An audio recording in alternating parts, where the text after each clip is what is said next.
Hello, beautiful souls. How are you today? August 20th, 2023. I brought out my fire dragon for this conversation. This is part two from YESHUA and Maggie, but this is mostly Maggie. Matter of fact, this is all Maggie. She was really wanting to give her truth, and as she can be, she was fierce. So, I brought out the fire dragon. And again, this is a channeled message from direct questions that I gave to Maggie, and the channel answer came through by a crew member. And so, RC, I appreciate you. This was done today, earlier today. Maggie, I am so glad to be back with you, Nicole. Thank you very much for offering the opportunity to share what is the truth. So much of my story, our story with YESHUA, I will share with you now in this now moment. At this time, I would like for the collective women to realize the power that they have within their femininity. It is much different from feminism. Yes, a woman deserves to be paid and treated the same as a man for the same work. That's the only good that comes out of feminism. The divine feminine femininity is that which embraces what is unique to women. Femininity embraces love. It embraces creativity, nurturing, so much that is natural to women. They are honestly the driving forces in the world, and it is truly when they are truly in balance and not being controlled. I want women to realize how empowered they are when they choose to dig deep into the soul of who they really are. There's a lie that says they can't have it all. I disagree with that statement. Yes, women are created to be able to do so much, but never should they have to choose the difference between having food on the table for their family or being able to stay with their family. That said, I realize there are situations that have come about in the matrix world to create this division. I do not judge anyone for the position that they are in and the choices that they have made. I realize many didn't know that there was a choice or another option.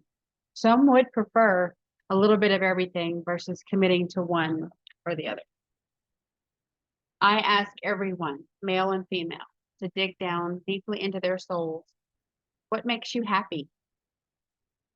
What do they ultimately really want?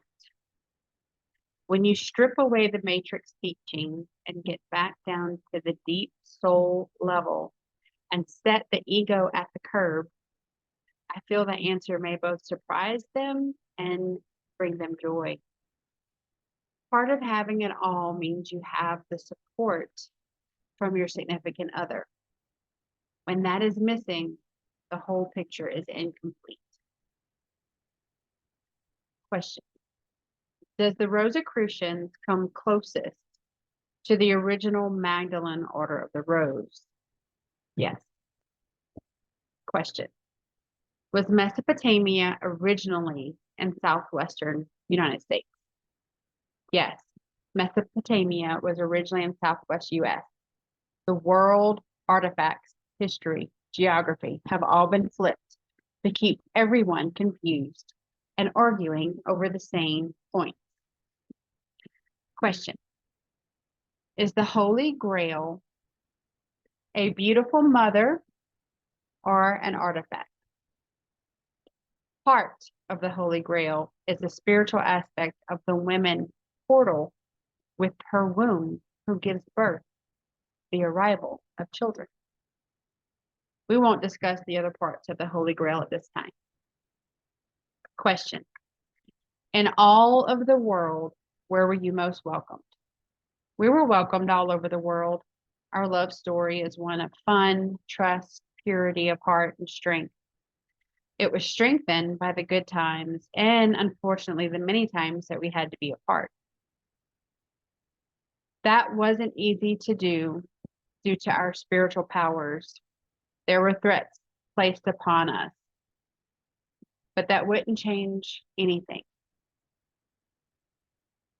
They say we're obviously still together, and we wouldn't change one single thing. So that was part 2. Maggie speak. Yeshua was watching over, supporting her, and letting us know her truth. Again, I ask you to listen and watch with an open mind and realize that they didn't just choose to lie about certain things. They really did lie about everything. Any and everything that could have given us hope and taught us that we were powerful beings, that we were always good enough, that we were not born in sin.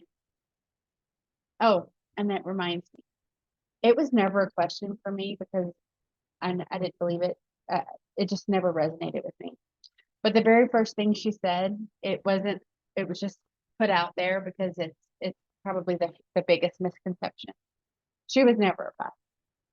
She was never, ever, ever a prostitute. That was the likeness that the Vatican Church, the bishops, wanted to paint her in because she was so powerful, is so powerful. And when she and Yeshua did travel around, and they did do many, many healings of many people, there were very, very long lines of people in front of her that wanted to be healed and treated by her. And there were others that were, quote unquote, in training with Yeshua, and they had no line. But they were men, and they felt entitled. And so they created a very damaging story so that not only people in that time who were ignorant to the truth, but for times yet to come would say, oh, Magdalene was a prostitute. We're not going to, our young girls won't look up to Magdalene.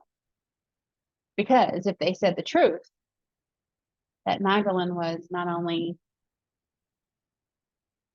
Yeshua's most committed disciple, she was the most talented and the most powerful. She activated him. So that truth was always hidden, as were many. The 7 demons were not cast out of her, but off of her. They were men sent to harm her, to prove that she was less than, to make her feel less than.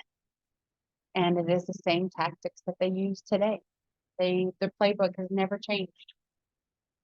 So no, if you thought ill of the mighty, mighty woman that Magdalene is, you're wrong. Maggie is amazing. She's kind. She's nurturing. She's got a beautiful, warm spirit. And she will cut you deep if you get out of line. Thanks for joining me today, and I'll see you again next time.